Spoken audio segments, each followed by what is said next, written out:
Can I jump in? I want to say this. So this is what I think really happened. So number one, I know Amber Rose had a statement where she said it's easy to pick on Drake because he's biracial, and she's partially telling the truth. And here's why: because there's a safety that I feel with Jock. Why? Because we from the South Side. Shanika, we from the South Side. Like, it's different, right? It's like I know that we want to protect our hood or everything. I just know it's different, right? So I think that what happens with Drake is that he gets in these rooms with these white men, these very, very powerful white men, and they talk to his Jewish side in those private rooms. And they told him the truth. Like, let me tell you how we really do this shit. Is you one of us? And I think that he knew all of that, and then he saw it work against him. And once it worked against him, he sued them. And my message to Drake would be this: don't sue them, air them the fuck out.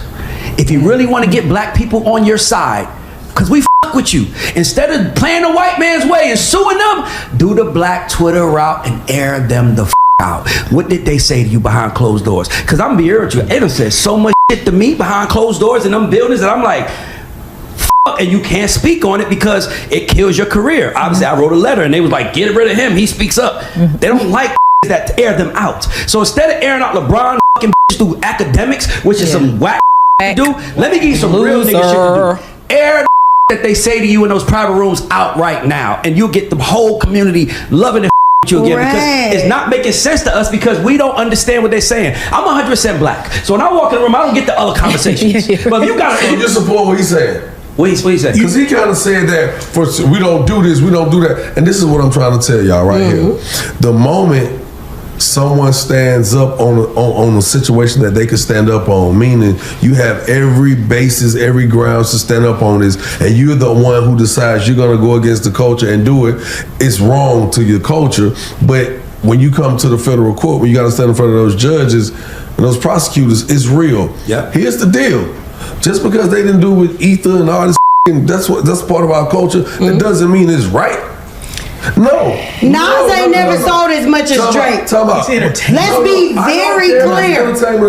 If you choose, if I say you're a pedophile, you're a if I say right here, what's your name? B Mill. Hey, that boy B Mill will be little kids. So I got a question. Hold on.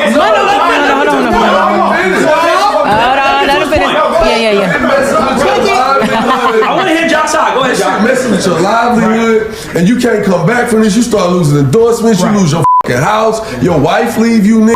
Your kids, they thought the family of your wife started saying, yo, you shouldn't have him around them. Now they figure out a way to get a restraining order. You can't tell kids, you'll be up, bro. But for the record, he never called Drake a pedophile. He did. He said what? He said the homie. Certified. He said certified pedophile. Why is he around? Yeah. That's why I love this show. That's why I love this.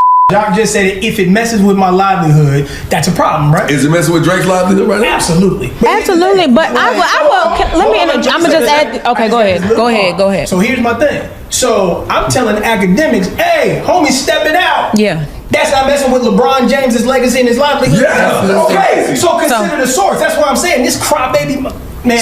He's a crybaby. Because yes, I love that.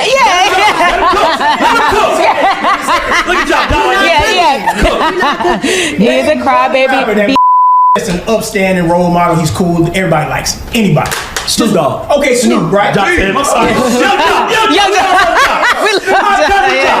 Okay, so here's my thing. If this is Kendrick versus Snoop, and he's messing with Snoop, then way cool. Drake, you've been with folks forever. And now it's on you. Take that. It's like, put it to you like this. There was a little kid that decided to get in the wider war. He was 15 years old, and they're like, you a little kid. And you know what he said when take your medicine, son. You stepped out here. I ain't tell you to come out here with a That's you true. did. He begged him to. And then I will say, this is my thing. Drake asked for this. He did. And he accused Kendrick Lamar in his song First of being an abuser and saying that Kendrick Lamar's child is his manager's kid. So that's hold on. So is that not defamatory to say that I whooped my wife and that my kid's not mine? So what about if that can it be proven? Can it be proven? But you cannot you cannot say something and then get mad at the reaction that you get. I'm not standing. You can't get mad at the reaction you get. When somebody goes to the bottom of hell to make allegations about you unless you have proof, because we can say he didn't say certified pedophile, but me being on radio 20 plus years, people listen at a 3rd grade level. I ain't never heard that y'all just said. I heard certified pedophile. Point blank and period.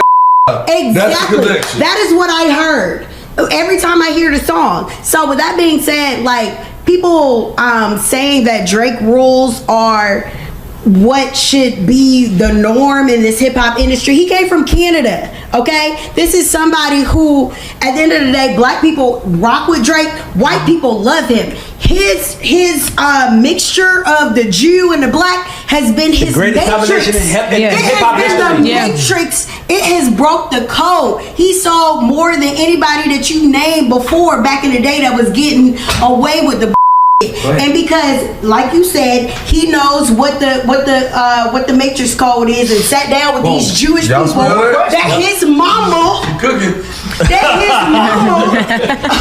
that's the type of they on. They sat down and agreed to, okay, well, what can I do against what this man? It's been, I looked it up. It came out May the 18th. This man let cook for 8 months before he filed his lawsuit. Before he said, he was really mad at the people because it became a hit. If it went away, he wouldn't have sued. Absolutely not. Hey, what's up, y'all? I want to thank you so much for tapping into my channel. I appreciate y'all. So, the clip of the show, y'all, that was Ray Daniels, the music executive, and he actually have a lot of insight when it comes to Drake, because he actually told the world funny story. I would say probably a year ago, when he said that he was actually the one who was pitched Drake before Drake was famous. So Jazz Prince and Birdman and Slim, they were actually the one who pitched Drake to him. And he knows that Drake, he was corny, a cornball. So that's when he said that he's gonna have to pass. So he's not gonna sign Drake because of his corniness. And they said, okay, we're gonna have to regroup and think about how we can make Drake uncorny, basically not a cornball. So they sent Drake to Slim and Birdman, and he had to go to African American school, basically academy. And the school consisted of Drake basically studying how African Americans were the body language and how they talk to women and things like that. So Drake did this for a good almost 2 years. And then he pitched Drake again to Ray Daniels. And that's when he noticed that Drake was no longer a cornball. And the reason why is because Drake, he's formerly an actor. So he's actually an actor, so he knows how to play a role. And Drake is definitely in a sunken place right now. At this point, we just have to wait and see exactly how this lawsuit between him and UMG is going to play out. So, let me know what you think about this. Make sure to like this video, subscribe, and I'll see y'all in the next videos.